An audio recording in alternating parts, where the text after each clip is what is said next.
Radio قطر آپ سے مخاطب ہے۔ سیف الرحمان سے آج کا پہلا نشریہ سماعت فرمائیے۔ ابتدا میں پیش خدمت ہے اہم خبروں کا خلاصہ۔ قطر نے پرزور انداز میں کہا ہے کہ اس نے لیبر کی ضروری سرپرستی اور ان کے حقوق کی ضمانت کے لیے کوئی کوشش بھی فروگزاشت نہیں کی ہے۔ قطر نے سوڈان میں امن و استحکام کی مدد پر زور دیا ہے اور قطر کے اہم کرداروں کو الخرطوم میں وسیع پیمانے پر سراہا جا رہا ہے۔ ملک میں صحت کا شعبہ کورونا کے اثرات کو کنٹرول کرنے میں کامیاب ہو گیا ہے اور صحت یاب ہونے والوں کی تعداد اب 114,000 سے زیادہ ہو گئی ہے۔ فائز السراج نے امن کے منصوبوں اور جنگ بندی کی کوششوں کی ناکامی کی ذمہ داری حفتر پر عائد کی ہے، اور صدر اردوان نے کہا ہے کہ ترک بحریہ روم کے مشرقی حصے میں اپنے ٹھکانوں سے نہیں ہٹے گی، اور انہوں نے یونان پر وہاں انارکی پھیلانے کا الزام عائد کیا ہے۔ سمجھ یہ تھا اہم خبروں کا خلاصہ، اور اب پیش خدمت ہے ریڈیو قطر سے آج کا پہلا مفصل نشریہ۔ بسم اللہ الرحمن الرحیم۔ قطر نے خلیج کی کونسل برائے تعاون میں شامل ملکوں میں یوتھ اینڈ سپورٹس کے 33ویں وزارتی اجلاس میں شرکت کی ہے۔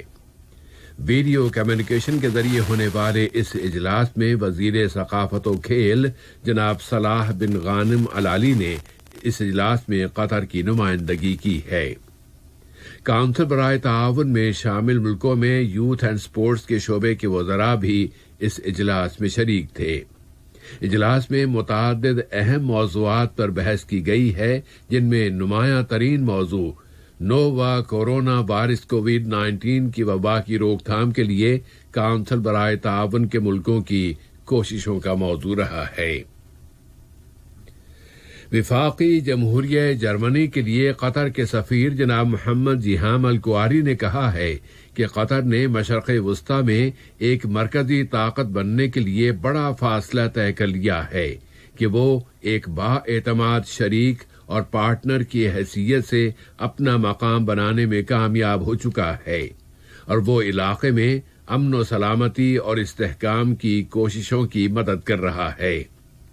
وہ ہیون ہیمبرگ کلب کی جانب سے دی گئی دعوت پر جرمنی کے تاجروں اور مختلف شعبوں میں کام کرنے والی جرمن کمپنیوں کے نمائندوں کو لیکچر دے رہے تھے۔ انہوں نے کہا ہے کہ قطر اس کام میں ڈپلومیسی اور سفارتکاری، ڈائیلاگ اور بات چیت اور انسانی یکجہتی یعنی ہیومن سولیڈیرٹی کے اسلوب پر عمل پیرا ہے۔ قطر نے زور دے کر کہا ہے کہ وہ مزدوروں اور لیبر کی ضروری سرپرستی کی فراہمی اور ان کے حقوق کی ضمانت کے لیے کوئی دقیقہ بھی فروگزاشت نہیں کرے گا۔ حکومت کے رابطہ دفتر نے ہیومن رائٹس واچ کی ایک رپورٹ پر تبصرہ کرتے ہوئے کہا ہے کہ اس رپورٹ کا مقصد رائے عامہ کو گمراہ کرنا ہے۔ بیان میں پرزور انداز میں کہا گیا ہے کہ اس تنظیم کی رپورٹ میں جو کچھ کہا گیا ہے اس کا حقیقت سے کوئی بھی تعلق نہیں ہے، اور لیبر کی کوئی بھی شکایت کسی فرد کی انفرادی شکایت سے زیادہ کچھ نہیں ہے، خاص طور پر کہ قطر لیبر کے تحفظ کے قوانین اور اقدامات اپنا چکا ہے۔ بیان میں مزید کہا گیا ہے کہ قطر تنخواہوں کی ادائی میں کسی قسم کی خلاف ورزیوں اور ملازمتوں سے متعلق کسی بھی دوسرے اندیشوں پر ہیومن رائٹس واچ کے ساتھ تعاون کرنے کے لیے تیار ہے، جس طرح وہ دوسری غیر سرکاری تنظیموں کے ساتھ تعاون کر رہا ہے۔ قطر کی امیری فضائیہ اور امریکہ کی فضائیہ کے طیاروں نے دونوں دوست ملکوں کے باہمی تعلقات کے اظہار کے لیے مشترکہ پروازیں کی ہیں۔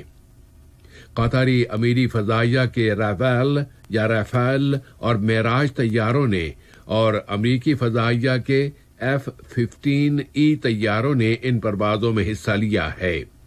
F-15 طیارے گزشتہ دنوں فضائیہ کے العدید اڈے پر اترے تھے۔ یہ سرگرمی اور ایکٹیویٹی قطر اور ریاستہائے متحدہ امریکہ کے درمیان دوستی کے فروغ کے لیے فوجی تعاون کے تسلسل اور باہمی اسٹریٹجک پارٹنرشپ کے مزید استحکام کے لیے کی گئی ہے۔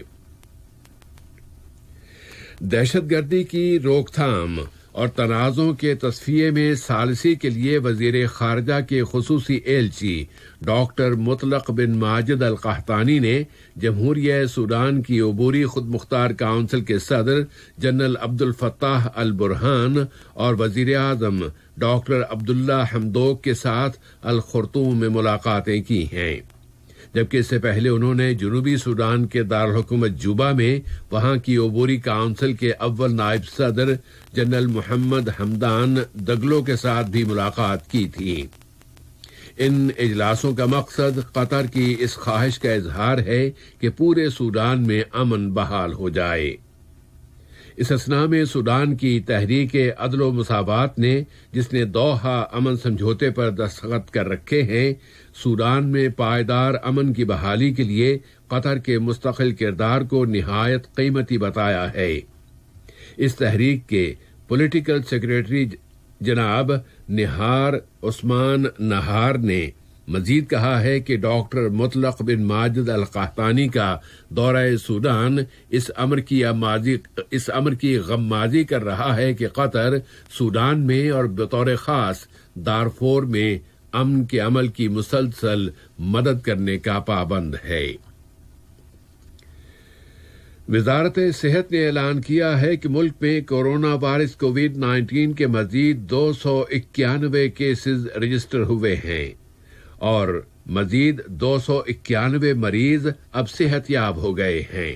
اس طرح ملک میں اس بیماری سے شفا پانے والوں کی تعداد اب 1,14,099 ہو گئی ہے۔ اس کے علاوہ ایک اور مریض فوت ہو گیا ہے۔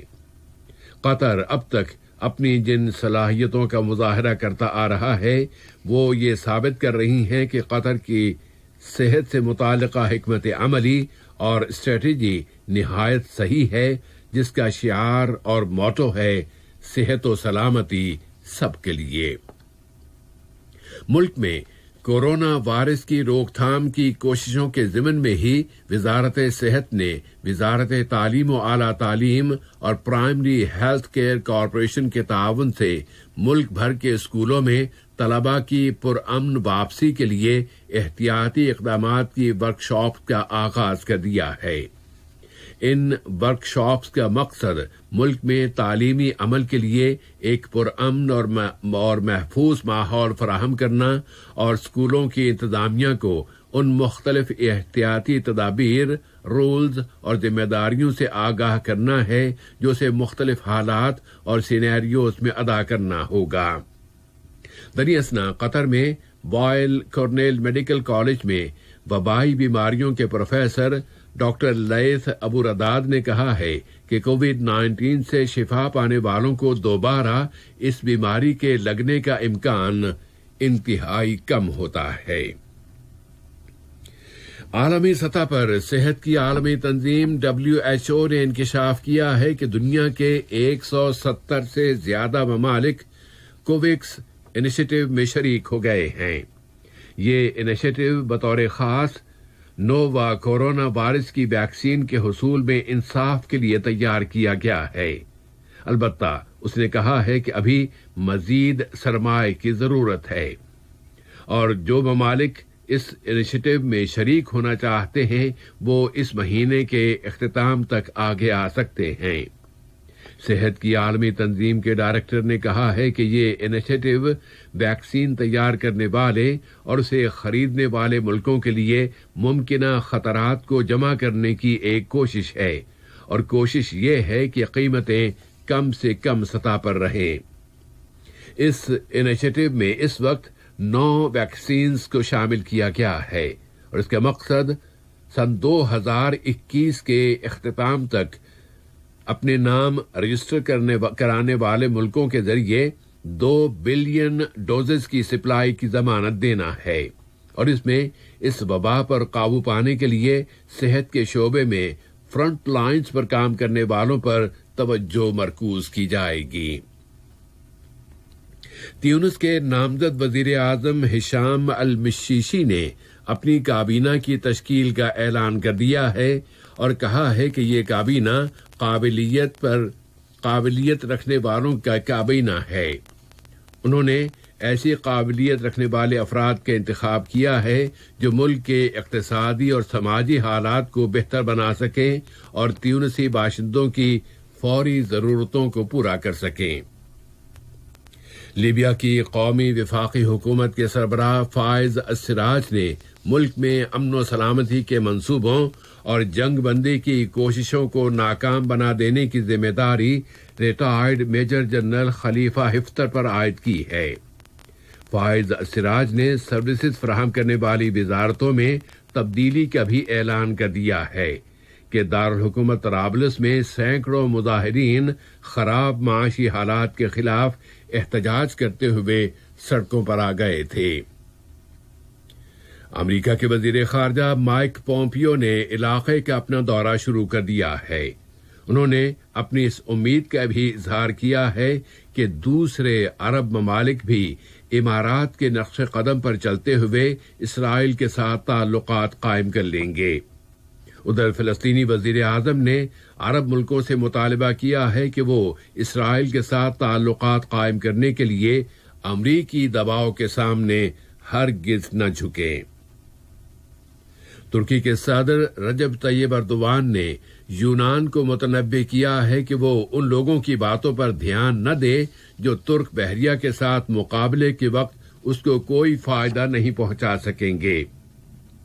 ترک صدر نے پرزور انداز میں کہا ہے کہ ترک بحریہ بحر روم میں اپنے ٹھکانوں سے ہرگز پیچھے نہیں ہٹے گی۔ انہوں نے یونان پر الزام عائد کیا ہے کہ وہ وہاں انارکی پھیلا رہا ہے۔ اور امریکہ کے صدر ڈونلڈ ٹرمپ نے اپنے حامیوں سے کہا ہے کہ وہ 3 نومبر کو ہونے والے امریکہ کے صدارتی انتخابات میں بھرپور طریقے سے اور پوری طاقت کے ساتھ ان کی مدد کریں۔ انہوں نے کہا کہ یہ انتخابات امریکہ کی پوری تاریخ کے سب سے اہم انتخابات ہیں۔ صدر ٹرمپ شمالی کیرولائنا ریاست کے شہر چارلوٹ میں ریپبلکن پارٹی کی کانفرنس سے خطاب کر رہے تھے۔ اسی کانفرنس میں انہوں نے دوسری صدارتی مدت کے لیے پارٹی کے امیدوار کے طور پر انہیں کی جانے والی پیشکش قبول کی ہے۔ آج کا یہ نشریہ ختم ہونے سے قبل اہم خبروں کا خلاصہ ایک مرتبہ پھر سماعت فرما لیجیے۔